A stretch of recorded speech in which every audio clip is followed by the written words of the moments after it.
প্রিয় দর্শক আসসালামু আলাইকুম, সবাইকে কুতুব টিভি থেকে অভিনন্দন। আপনারা জানেন আগামী 18-19 ফেব্রুয়ারি শুরু হতে যাচ্ছে কুতুবদিয়ার ঐতিহ্যবাহী বিশাল উরুস শরীফ, অর্থাৎ মাওলানা আব্দুল মালেক শাহ রহমতুল্লাহ আলাইহি বিশাল উরুস শরীফ হতে যাচ্ছে। আমরা মাঠ পর্যায়ে যেখানে প্যান্ডেলগুলো তৈরি করা হচ্ছে, আপনারা দেখতে পাচ্ছেন ইতিমধ্যে অনেক মানুষ এখানে কাজ কর্মরত আছেন।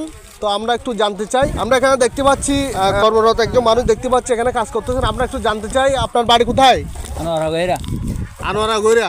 তো কাজের অবস্থা জানাবেন একটু, আজকে কাজ কেমন হচ্ছে এবং কতটুকু কাজ বাকি আছে? ইনশাআল্লাহ আল্লাহ দিলে ভালো চল। আপনারা মাঠ পর্যায়ে কতজন মানুষ এখানে আছেন?